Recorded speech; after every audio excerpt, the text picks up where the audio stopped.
It's 8:30 in the morning on this beautiful Thursday, October 24th, 2024. And I moved the cows to the second to last section of this row. I'm really pleased with the amount of grass they're eating, the manure deposits. I think keeping them in a tighter row like this is absolutely the best call. I was concerned that the rows would be too tight and the animals would be encouraged to hop the fence. Hey there, Brownie, you want to say hello? So I gave them another 100 pounds of protein supplement. There was about 20 pounds left, about 10 pounds in each one. I know because I dragged those trops myself 300 feet, you know, to move them here. What's going on over there? They're bumping on my side-by-side. But anyway,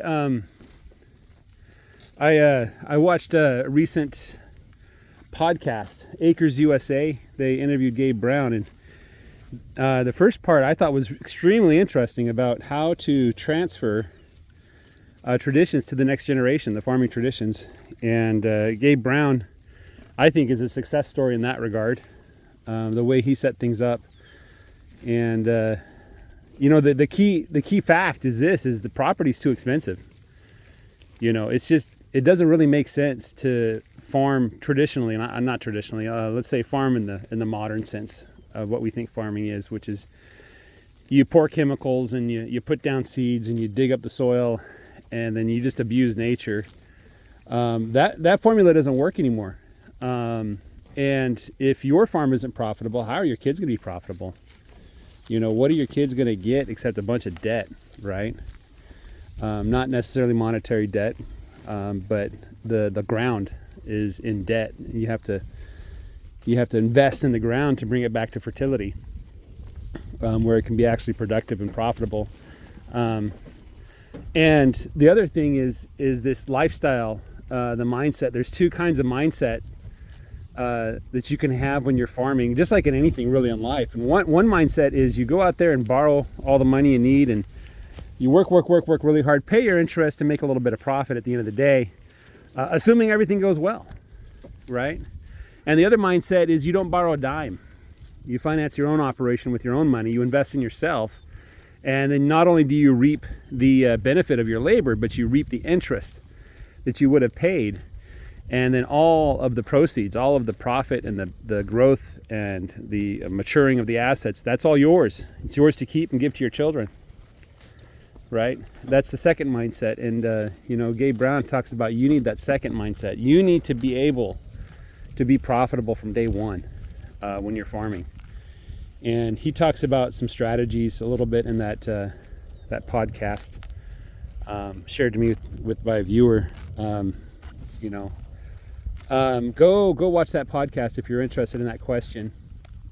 It really boils down to, are you making money, right? And if you're making money, then you can start having a conversation with your kids about, hey, do you want to continue this, or am I going to sell it when I die? And if the kids want to continue it, you need to get them involved practically since birth, right? And that means that when they're teenagers, when they're older teenagers, when they're young adults, they get control. They have to have control. They have to be able to make their own money, okay? And the way Gabe Brown ended up doing it with his son was he allowed his son to use his property for whatever he wanted to use it for. And Gabe Brown just kind of stood on the sidelines and watched and applauded. But he had the option to charge rent for that land. And so as, you know, independent, you know, American citizens, he was entitled to, you know, a decent income that he can, you know, survive on until he dies with his wife, and maybe go do a couple cruises or whatever, you know, go see the doctor when they need to. But at the same token, the son had control of the operation from a young age. And I totally agree with that. You know, if one of my sons said, hey, I'm really interested in agriculture, this thing you're doing is pretty interesting, I want to get involved. And I've done this, I've talked with them this before. I said, hey, I'm doing cattle and sheep, but there's like 16 other businesses you can run on the land that will positively impact my business that I would love to have you do, and I would even pay you to do it, right? But you should be able to make money doing it. One is the chickens. If I can get chickens on my land, I would just be so happy. Bees would be a good venture, I think. I think bees and regenerative agriculture is a good match because we don't use pesticides, and that's like the nemesis of the bees. But also all that biodiversity that you get in your pasture with all the different plants that are growing and the flowers and stuff like that. The bees would be much better off having lots of different things to feed off of than just one monoculture crop. Bees is another option. Obviously, dogs. The cattle business, there's all kinds of aspects in the cattle business. It's not just cow-calf, but stock or operation. You can do finishing. Grass-fed finishing is another business. Gabe Brown's farm does all of that from birth to harvest.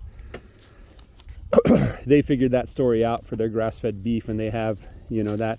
Not only that, but marketing, right? Finding people to buy your farm products. And it's one of the things about farming that I really like is I get to get out here and be by myself. I don't have a boss to tell me what to do, and I don't have coworkers that report me to HR every time I sneeze. You know what I mean? It's really great being out here. Cows, they agree with me on all the politics that I have too. They're all voting the same way I do, right? But the bad part of that is that you have to sell your products, right? And if you go to the market and you sell your products as a commodity along with everybody else's stuff, you're selling yourself short, because that product, that regeneratively grown beef or sheep or whatever you're growing using regenerative techniques, is extremely valuable, and people are starting to recognize that the nutrient content of their food is important, right? And that's one of Gabe Brown's prediction is we're going to go back to people seeing food as medicine, the way it used to be. Rather than punching a button and reconstitute dried milk powder and getting milk, people are going to be asking, where did this milk come from? What was the farming practices? What's the health of the cows? What kind of cows even? They might even be interested in different breeds of cattle and how they're raised and how they're treated when they buy their milk. Well, if that's the case, then we win, right? I mean, what person would come out here and see my operation and say, oh, that's disgusting. You need to do it the other way. You need to build a feedlot and stick all the cows together so they're tromping around knee deep in mud and filth. No, this is the way that they're going to come and say, this is what animals are supposed to do. And then they see the grass and they see the birds and the insects, and they see me as a farmer saying like, yeah, this is good. Insects are good, birds are good, wild animals are good, and I want more of it. They're going to say, absolutely, I like that, and that's what I'm doing is I'm not trying to fight nature. I'm not trying to kill it. I'm trying to create, more nature. I'm trying to get more life in my pasture. And then the story, if you're one of those who believes the carbon dioxide scam, if you believe that driving your car is killing the planet, well, guess what we're doing? We're taking carbon from the atmosphere and we're putting it in the soil, right?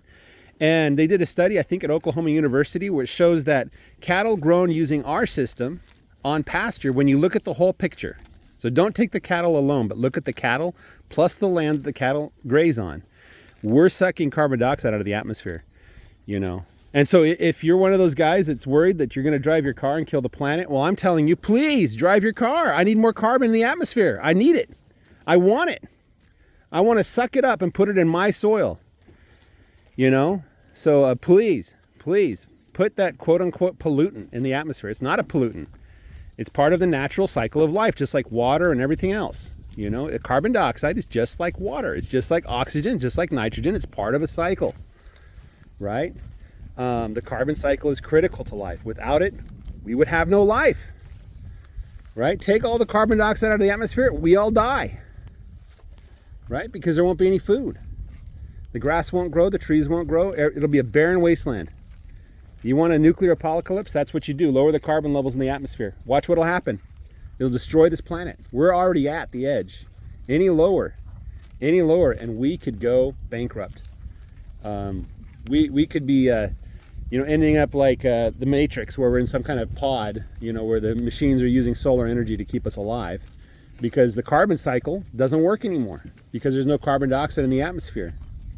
You see what I'm saying? So anyway, so yeah, this is a great process. That's one thing I got to work on is marketing. I'd love to take my kids and say, hey, if you could market my beef and market my sheep, find buyers willing to pay a good price for it. We don't have to overcharge. We just charge a healthy price for it. Probably slightly above market rate. And that's what I need to focus on. And that's another option. That's another business that none of my kids really said, yeah, marketing sounds like fun. But maybe I need to hire somebody to, walk me through the marketing process and, pay them big bucks to turn my cows into money, But that's another business, marketing, education, I could turn this into a teaching farm. I could turn it into a research farm. Research opportunities, probably something out there. If you want to do research, contact me. Let me know what kind of research you want to do and we'll work something out. I would love to do research on my farm. What else is there? Research opportunities, animal husbandry, raising all kinds of animals, any kind of animal, the more kinds of animals I have on my pasture, the happier I'll be, right? Anyway, guys, that's kind of my idea is listening to the Gabe Brown podcast on Acres USA from like 2 to 3 days ago, my time. You're probably going to see this in a week, so it's about a week and a half ago. But thanks to my subscriber for sharing that with me. And I'm interested, how do we get young people working the land, not owning the land, but working the land, and what do we do as an older generation who has some degree of wealth to make that possible? That's, God gave us that wealth for a reason. He expects us to use it appropriately. And I can't think of a better way to use it than to help the next generation get a little head start. You know what I mean? Wouldn't that be wonderful if our kids and our grandkids had a little easier time getting started than we did, and so they can go a little further than we did? That would just be wonderful. That would make me happy as a clam to see my grandkids, talking to me like, how did you even survive with so little wealth? And I'll be like, yeah, you guys have no idea, do you? I've certainly felt wealthy. I hope you guys are able to do the same. Anyway, that's what I got for you. Have a great day, everybody. Take care and bye-bye.